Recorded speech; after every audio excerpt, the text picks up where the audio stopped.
ઉત્તર ગુજરાતમાં જેવી રીતે ઠાકોર સમાજનું બંધારણ બન્યું એવી રીતે હવે સૌરાષ્ટ્રમાં પણ શું ઠાકોર સમાજનું બંધારણ બનવા જઈ રહ્યું છે, શું છે સમગ્ર મામલો, એની વિગતે ચર્ચા કરીશું। નમસ્કાર, હું છું ઉજ્જવલ અને આપ જોઈ રહ્યા છો નિર્ભય ન્યૂઝ। ઉત્તર ગુજરાતમાં ઠાકોર સમાજનું બંધારણ બન્યું ને ત્યારબાદ આખી બાબતને લઈ અને અનેક ચર્ચાઓ થઈ।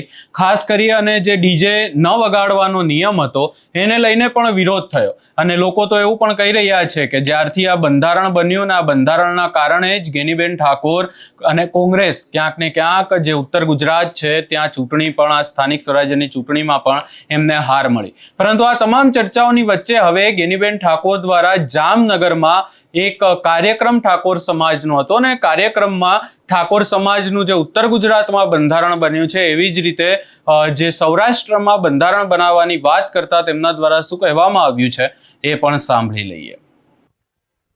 બોલો ચામુંડા માતાની, વેલનાથ બાપુની જય। આજે જામનગરની પવિત્ર ધરા ઉપર સમૂહ લગ્ન મહોત્સવમાં આપ સૌને નવ દંપતીને આશીર્વાદ આપ્યા એવા આપણા સમાજના સંત શિરોમણી રામદાસ બાપુ, આપણા સર્વ આગેવાનોમાં આદરણીય નરસિંહભાઈ, આદરણીય મહેશભાઈ, આદરણીય દિનેશભાઈ, સ્ટેજ ઉપર બિરાજમાન સૌ વરિષ્ઠ આગેવાનો, જેણે સમૂહ લગ્નનું આયોજન કર્યું છે એવા તમામ આયોજક શ્રીઓ, જેણે પ્રભુતામાં પગલાં માંડીને આજે નવયુગલ તરીકે લગ્ન ગ્રંથિથી ગૂંથાઈને એક સમાજ સંસારિક જીવનની જવાબદારી સંભાળવા જઈ રહ્યા છે એવા તમામ નવદંપતિગણ, સમૂહ લગ્ન સમિતિના આમંત્રણને માન આપીને વધારેલ સૌ મહેમાનો, વડીલો, યુવાન ભાઈઓ બહેનો અને પત્રકાર મિત્રો, બાપુએ ખૂબ જ લંબાણપૂર્વક સમાજને શિક્ષણ માટે અને આવનાર સમયની અંદર કઈ રીતે શિક્ષણમાં બધે આપણે આગળ વધીએ એની પ્રેરણા પૂરી પાડી છે। ત્યારે નરસિંહભાઈ, દિનેશભાઈ, મહેશભાઈ એમની સમગ્ર ટીમને હું ખૂબ અભિનંદન આપું છું કે મને પોતાને એમ હતું કે સમૂહ લગ્ન દિવસે હોય પણ હવે ધોમ ધકતા તાપની અંદર તમે સાંજના સમૂહ લગ્ન નું આયોજન કરીને સમાજને નવી પ્રેરણા પૂરી પાડી છે। અમે પણ હવે ભવિષ્યમાં આ ગરમીને ધ્યાનમાં રાખીને એ બાજુ પણ આ રીતે સાંજે સમૂહ લગ્ન થાય એવા પ્રયત્નો અમે ત્યાં ઉત્તર ગુજરાત ને બનાસકાંઠામાં પણ કરીશું। અહીંયા સરસ મજાનું આયોજન કર્યું છે, બધા ડિસિપ્લિન થી બેઠા છે। પહેલી વખત આ સમૂહ લગ્નમાં અહીંયા સમાજ વચ્ચે આવું છું। સમાજની દીકરીઓ, આયોજકોએ ભવ્ય સન્માન કર્યું એ બદલ પણ સૌનો હૃદયપૂર્વક ખૂબ આભાર માનું છું। નરસિંહભાઈ અને દિનેશભાઈ એમની ટીમ જ્યારે બાબર આમંત્રણ આપવા માટે આવી ત્યારે આમ તો ગઈ સાલ પણ એમને આમંત્રણ આપ્યું હતું, પણ આ વખતે એમને એવું લાગ્યું કે બેનને આપણે ફોનથી આમંત્રણ આપીએ છીએ અથવા તો વોટ્સએપ થી આપીએ છીએ તો નથી આવતા, આ વખત રૂબરૂ આમંત્રણ આપવા માટે જવું છે।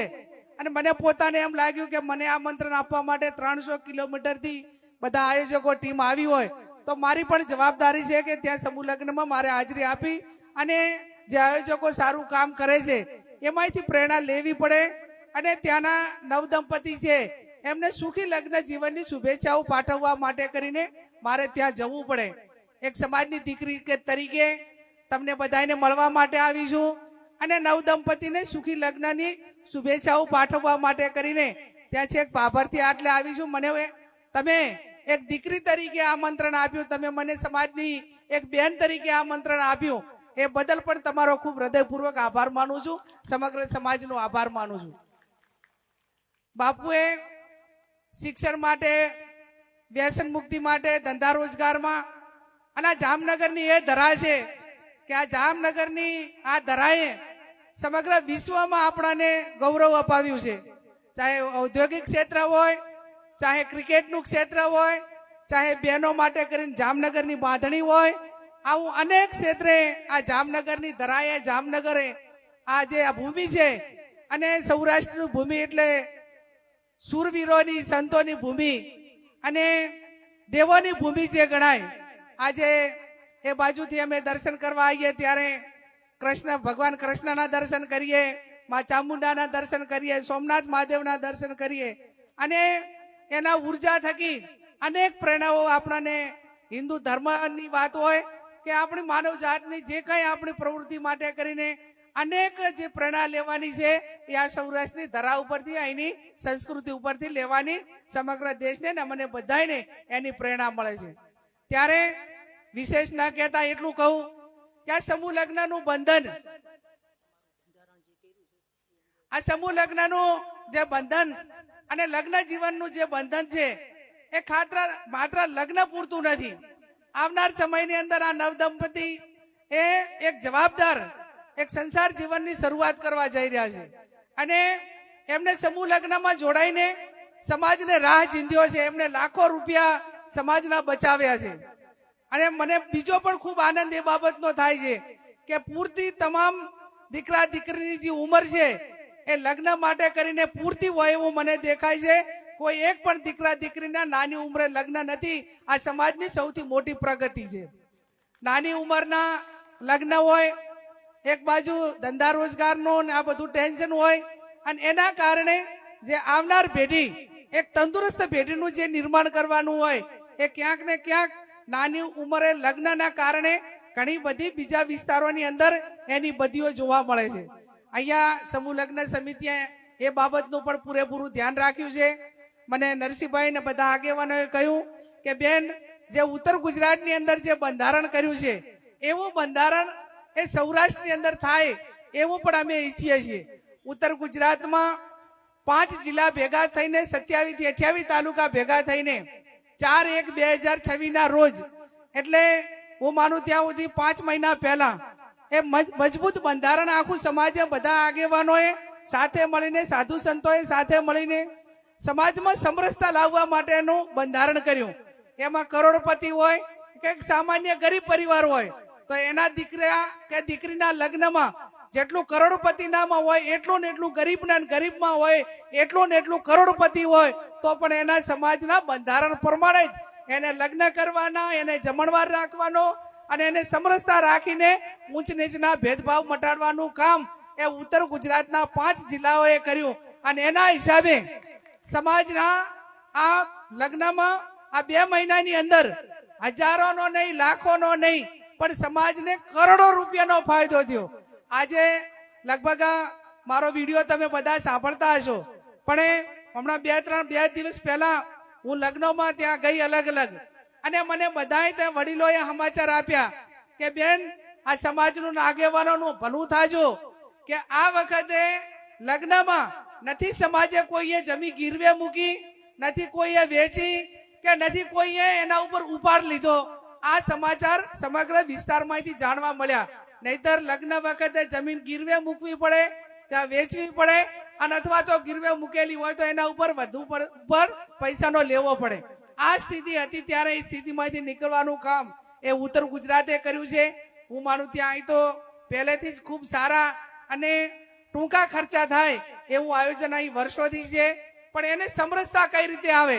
આજે ઘરે લગ્ન કરો એટલે એક મંડપ બાંધે તો એનાથી બીજો ચડિયાતો બાંધે, એક લગ્ન કરે એનો જમણવાર રાખે તો એનાથી બીજો એનાથી ચડિયાતો રાખે. એટલે જે હરીફાઈનો વધારો, વટ, વતન ને વ્યસન, આ 3 વસ્તુ જ્યારે સમાજે છોડવાની છે ત્યારે વટ હોય, વતન હોય ને વ્યસન હોય, આ 3 પ્રકારનું છોડી દઈએ તો એ પરિવાર ને સમાજ એ ખૂબ આગળ વધતો હોય છે.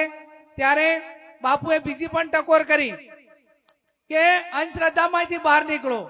હું ભગવાન કૃષ્ણને માનું છું, અત્યારે પણ દર્શન કરીને આવી છું, પણ ક્યાંક ને ક્યાંક આજે જે ટેકનોલોજીનું આટલું માધ્યમ હોય અને જે આપણા જે ખોરાકો છે એના કારણે ક્યાંક ને ક્યાંક જે આપણા મેડિકલ એટલે કે જે આપણું શરીર જે કહેવાય એમાં ક્યાંક ને ક્યાંક બીમારીઓ આવી જતી હોય છે. અને બીમારીઓનો ઈલાજ એ ડોક્ટર કરી શકે, તમે શ્રદ્ધા જેના ઉપર રાખતા હોય રાખો, એને દીવો કરો, અગરબત્તી કરો, પણ સમય અંતરે કોઈ પણ નાના મોટી પ્રકારની બીમારી હોય તો એને પૂરેપૂરી દવા કરાવીને ડોક્ટરની સલાહ પ્રમાણે કરવું એ પણ ખૂબ જરૂરી છે. ભાઈ મંદિરો ઘણા બધા બનાવ્યા, એની અંદર આપણે પૂજાપાઠ કરીએ બરોબર છે, પણ એટલા લાખો કરોડો રૂપિયા મંદિરો પાછળ ન ખર્ચીને શિક્ષણમાં પૈસા, ધંધા રોજગારમાં પૈસા, દીકરા દીકરીને ક્યાંક બારે ભણવા માટે મૂકવા હોય તો એના માટેનો ખર્ચો, આ બધા ખર્ચા જરૂરી છે.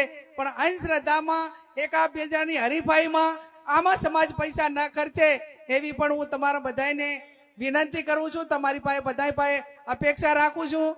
અહીંયા મહેમાનો પણ આપણી વચ્ચે છે, ત્યારે વિશેષ ન કહેતા અહીંના સંસદ સભ્ય મેડમ પૂનમબેન માડમ પણ અહીંયા સમૂહ લગ્નની અંદર વધારવાના હતા, પણ કદાચ ગાંધીનગર એ કંઈક કામના કારણે આવી શક્યા નથી, અને એમને પણ આ સુખી લગ્ન જીવન માટેની શુભેચ્છાઓ મેં બપોરે એમને ફોન કર્યો હતો કે હું સમૂહ લગ્નમાં ત્યાં જવાની છું અને આપ પણ પધારવાના છો કે નહીં.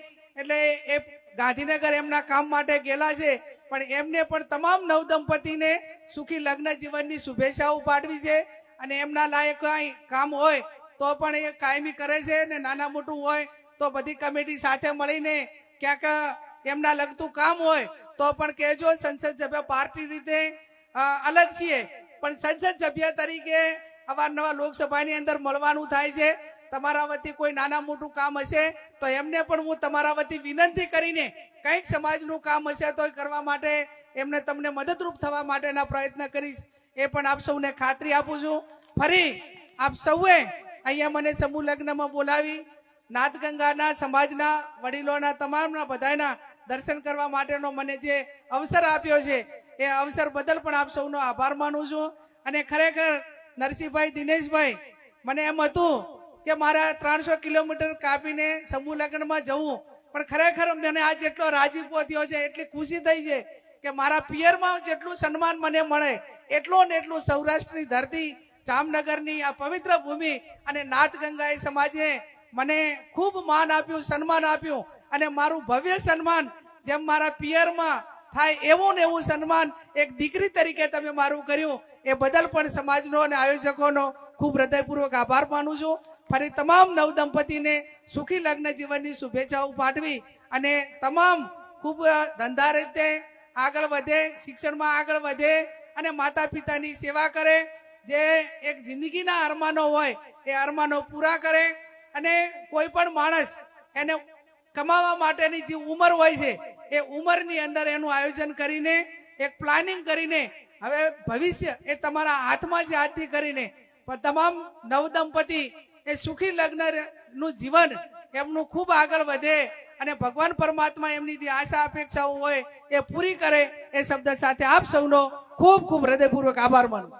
અહીંયા ખાસ કરી અને ચર્ચા એ પણ કરવી જરૂરી છે કે સૌરાષ્ટ્ર એ એવો વિસ્તાર છે કે જ્યાં ક્યાંક ને ક્યાંક ઠાકોર સમાજની વસ્તી પણ વધારે છે, પરંતુ એની સાથે સાથે આ જો નિયમો બનાવવામાં આવશે તો પછી એ વિસ્તારમાં નિયમોનું અનુકરણ કરવામાં આવશે કે નહીં, એ પણ એક મોટો સવાલ છે. આ તમામ ચર્ચાઓની વચ્ચે હવે આજે ગેનીબેન ઠાકોર દ્વારા નિવેદન આપવામાં આવ્યું, એને લઈ તમારો શું અભિપ્રાય છે અમને કમેન્ટ કરી જરૂર જણાવશો. અને અમારી ચેનલ નિર્ભય ન્યૂઝને લાઇક, શેર, સબસ્ક્રાઇબ કરવાનું ભૂલશો નહીં.